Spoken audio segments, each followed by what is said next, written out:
Assalamualaikum warahmatullahi wabarakatuh. Bismillah walhamdulillah wa syukru ala ni'amillah. Asyhadu an la ilaha illallah wahdahu la syarikalah wa asyhadu anna sayyidana Muhammadan abduhu wa rasuluh alladzi la nabiyya wa rasula ba'dah. Allahumma sholli ala sayyidina Muhammadin wa ala alihi wa sahbihi ajma'in. Ayyuhal ikhwan wal ahfad fid din rahimani wa rahimakumullah. Awalan aqulu baina dhuhranaikum usikum wa iyaya bitaqwallah. Qala Allah ta'ala fi kitabil karim. A'udzu billahi minasy syaithanir rajim.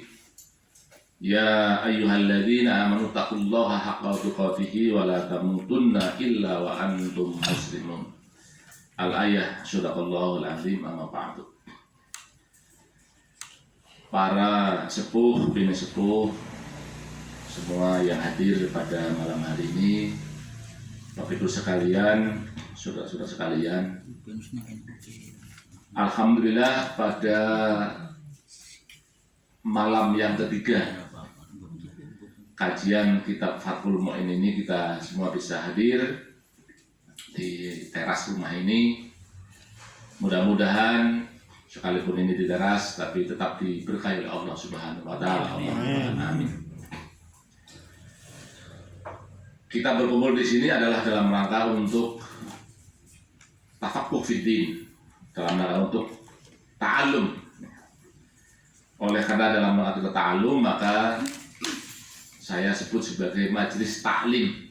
Nah, ini tadi ada yang bertanya, apa sih majelis taklim? Majelis itu ya tempat duduk, taklim itu ya belajar lah, belajar mengajar ya. Jadi sebuah wahana, arena untuk kita belajar agar tidak selambruk dengan majelis taklim yang lain, maka saya namai majelis taklim Miftahul Ulum, kunci ilmu-ilmu lah gitu, kurang lebih begitulah.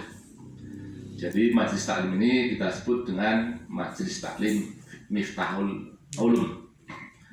Nah, mudah-mudahan dengan kita namai dengan Miftahul Ulum ini betul-betul menjadi pembuka dari ilmu-ilmu yang akan kita timba bersama-sama di setiap malam Sabtu ini.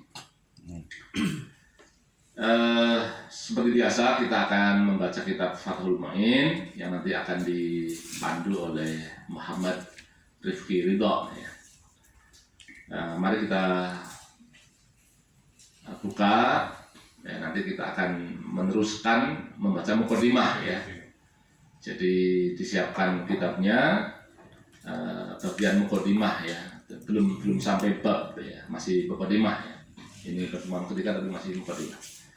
Mari kita buka dengan membaca Ummul Quran Bibtiqa'i marbutillah walikulli niyatin sholihah. Al-Fatihah. A'udzu billahi minasyaitonir rajim. Bismillahirrahmanirrahim. Alhamdulillahirabbil alamin arrahmanir rahim maliki yaumiddin. Iyyaka na'budu wa iyyaka nasta'in ihdinas siratal mustaqim. Shiratal ladzina an'amta 'alaihim ghairil maghdubi 'alaihim waladdallin. Amin. Itu saja sebagai muqaddimah, dan selanjutnya dipersilahkan untuk dimulai kajian kita pada malam hari ini.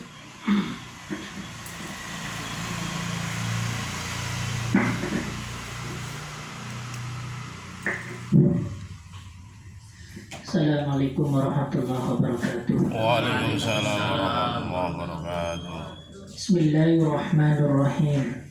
Alhamdulillahi rabbil alamin wa afdhalus salatu wa tammu taslimu ala sayyidina maulana Muhammadin wa ala alihi wa sahbihi ajma'in. Allahumma akhrijna min dhulumatil wahmi wa akrimna bi nuril fahmi وافتح علينا بمعرفة العلم وسهل أخلاقنا بالحلم واجعلنا ممن يستمعون القول فيتبعون أحسنه. بسم الله الرحمن الرحيم. قال المصنف رحمه الله تعالى ونفعنا به وبعلومه بالدارين آمين. وبعد أي بعدما تقدم من البسملة والحمدلة والصلاة والسلام على من ذكر فهذا المؤلف الحاضر ذهنا مختصر قل لفظه وكثر معناه من الاختصار في الفقه هو لغة الفهم واصطلاحا العلم بالأحكام الشرعية العملية المكتسب من أدلتها التفصيلية. Nah, ini melanjutkan yang kemarin. Jadi ketika musannif dalam hal ini adalah Syekh Zainuddin bin Abdul Aziz Al-Maribar, beliau telah membaca basmalah, hamdalah, sholawat serta salam kepada baginda Nabi Sallallahu Alaihi Wasallam. Nah, setelah itu beliau mengatakan, "Fahadzal mu'allaful hadiru dhihnan mukhtasurun." Jadi kitab yang akan kita baca ini, karangan yang ada di depan kita ini adalah ringkasan, mukhtasar. Lah ringkasan itu apa? Ya dijelaskan bahwasanya ringkasan itu adalah qalla labduhu wa kathura ma'nahu. Jadi sebuah redaksi yang memiliki ungkapan singkat tetapi memuat makna dan substansi yang banyak. Lah ini dinamakan mukhtasar. Jadi meringkas tetapi tetap mencakup terhadap hal-hal penting yang memang harus disampaikan. Maka ini dalam bahasa Arab sering disebut dengan mukhtasar. Minal ikhtisari fil fiqhi, dari kitab fikih. Lah dikatakan fikih itu apa? Lughatan al-fahmu. Jadi fikih itu artinya secara bahasa itu artinya adalah faham terhadap sesuatu. Itu namanya fikih. Lah orang dikatakan faqih itu kalau memang orang tersebut paham terhadap hukum-hukum syar'i. Lah ini dinamakan faqih. Lah secara istilah wastilahan al-ilmu bil ahkami syar'iyyatil amaliyati al-muqtasabu min adillatiha at-tafsiliyati. Fikih secara istilah artinya fikih menurut ahli dalam bidang ilmu fikih. Dalam hal ini adalah para fuqaha. Itu didefinisikan sebagai al-ilmu, sebuah pengetahuan. Pengetahuan yang didasari dengan keyakinan dan pengetahuan yang sesuai dengan realita dan kenyataan. Ini dinamakan al-ilmu. Nah, pengetahuan tentang hukum-hukum syar'i tetapi yang bersifat amali. Hukum syar'i yang bersifat amali. Artinya memang hukum syar'i tetapi lebih mengarah kepada sesuatu yang dipraktekkan dalam kehidupan manusia. Nah, ini dikatakan fikih. Sebab nanti ada pengetahuan tetapi itu yang kaitannya dengan keyakinan. Baik keyakinan tentang ketuhanan, keyakinan tentang kenabian, atau keyakinan tentang perkara-perkara yang gaib.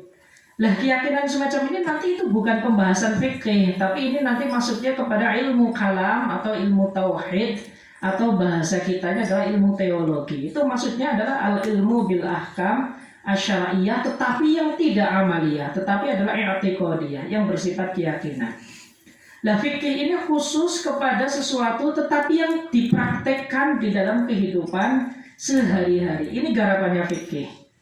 Lalu hukum-hukum tersebut itu yang seperti apa? Contohnya seperti sholat itu wajib, puasa Ramadan itu wajib. Nah ini namanya berarti pengetahuan terhadap kewajiban sholat, pengetahuan terhadap kewajiban puasa, pengetahuan terhadap kewajiban zakat. Nah ini dikatakan fikih. Lah orang yang paham dikatakan faqih. Lalu kemudian ilmu tersebut, nah pengetahuan yang tadi al-muqtasabu min adillatiha at-tafsiliyati, yang diambil dari dalil-dalilnya yang terperinci. Jadi dalil-dalil yang terperinci itu dalil yang memang secara khusus itu mengarah kepada hukum. Ketika berbicara tentang sholat, maka dalil perincinya diambil dari Al-Quran, waqimus sholat, dan dirikanlah sholat. Nah ini namanya dalil yang secara terperinci. Kita lihat di situ ada aqimu, sebuah perintah. Nah perintah tentang apa? Tentang sholat. Nah maka hasil daripada analisis tersebut menunjukkan bahwasanya sholat itu wajib karena ada perintah dari Allah Subhanahu wa Ta'ala. Nah, itu namanya dalil yang terperinci. Kemudian wa'atuz zakat, dan tunaikanlah zakat. Nah, itu ada sebuah perintah yang kaitannya dengan zakat. Nah, ketika Allah memerintahkan tentang zakat, ya berarti itu menunjukkan kalau zakat itu adalah yang wajib. Maka zakat itu dihukumi wajib tentunya bagi orang-orang yang telah memenuhi kriteria untuk mengeluarkan zakat. Nah, ini dinamakan dalil tafsiri. Ya, nanti ada dalil ijmali. Kalau dalil ijmali itu nanti itu bukan ranahnya fikih, tetapi itu ranahnya usul fikih. Wastimdaduhu minal kitabi was sunnati wal ijma'i wal qiyas. Lalu beliau menjelaskan, nah, fikih ini disarikan dari Al-Quran. Itu yang pertama. Jadi fikih ini produk matang yang memang digali oleh para mujtahid. Menggalinya dari mana? Yang pertama sumbernya dari Al-Quranul Karim. Ayat-ayat Al-Quran dipelajari secara mendalam dengan teori pengambilan hukum, dengan teori usul fiqh. Lah, nanti dari ayat-ayat tersebut dibuat sebuah kesimpulan yang matang agar bisa dipahami oleh semua orang. Lah, ini fikih. Jadi fikih itu memang diambil dari Al-Quran, itu yang pertama. Selain dari Al-Quran, kemudian miwas sunnati, dari sunnah Nabi atau hadits Nabi, baik yang bersifat qauli, ucapan Nabi, ataupun fi'li, perbuatan Nabi, ataupun takriri, penetapan Nabi. Ini diambil. Nah, kesimpulan dari ucapan Nabi, perkataan Nabi, tindakan Nabi, lalu penetapan Nabi, lain itu dibukukan ke dalam kitab fikih menjadi produk hukum yang matang. Ini ya, supaya menjadi produk hukum yang matang. Kemudian dasar yang ketiga setelah Al-Quran, hadis, lalu adalah ijma'. Ijma' ini adalah kesepakatan di antara para mujtahid. Ya, mujtahid itu artinya orang yang memang punya kapasitas untuk mengambil sebuah hukum. Itu mujtahid. Jadi memang mempelajari Al-Quran dan As-Sunnah ini tidak bisa dilakukan oleh sembarang orang, tetapi hanya diperbolehkan bagi orang-orang yang telah memenuhi kriteria-kriteria tertentu sehingga dia layak untuk bisa mengambil hukum dari Al-Quran. Nah, mereka ini dalam bahasa fikih sering disebut sebagai al-mujtahid.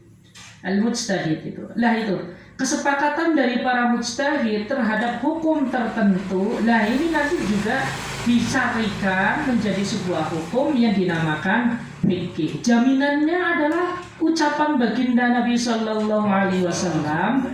Beliau mengatakan la tajtami'u ummati ala dhalalatin. Jadi umatku tidak akan pernah sepakat terhadap urusan untuk membuat sebuah kesesatan. Nah, jaminan inilah yang kemudian menjadikan kita memahami bahwasanya ijma atau kesepakatan para ulama yang bisa dipertanggungjawabkan keilmuannya itu adalah kesepakatan yang sah dan layak untuk dijadikan sebagai sumber hukum atau dasar hukum. Ini sumber yang ketiga. Lah, sumber yang keempat setelah Al-Quran, Sunnah, Ijma adalah qiyas. Nah, qiyas itu kalau dalam bahasa kita, dasar bahasa mudahnya itu ada analogi ya.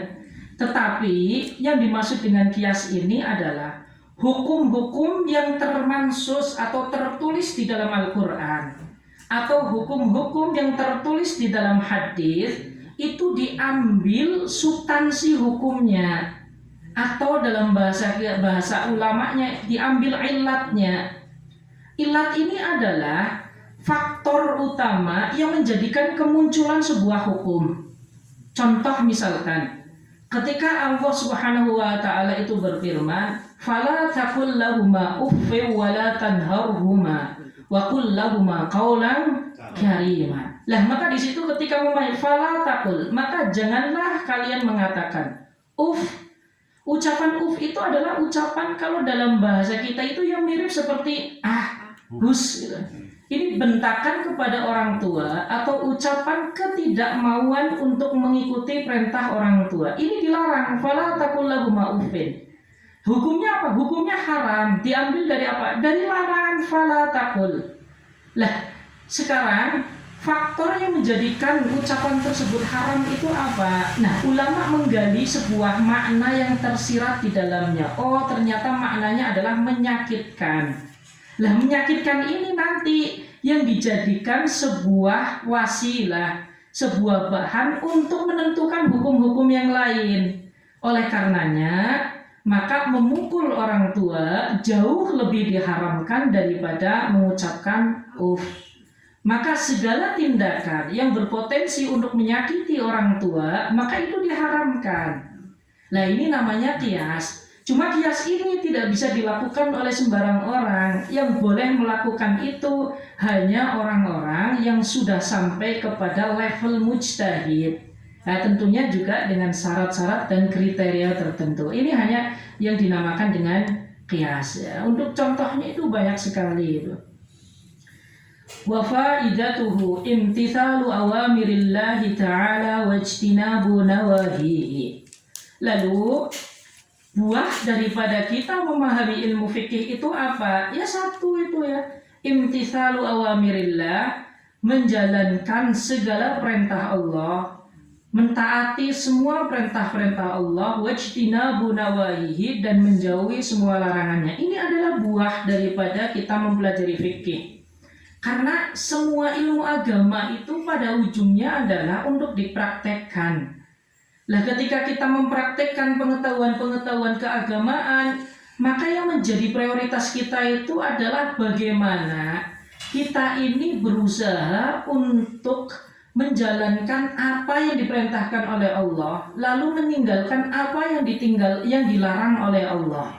Nah, tujuan utama yang paling utama adalah semata-mata kita membuktikan penghambaan kita di hadapan Allah Subhanahu wa Ta'ala. Itu adalah tujuan di atas tujuan-tujuan. Lah, makanya faidah memahami fikih ini, kalau kita sudah tahu sholat wajib, maka keluar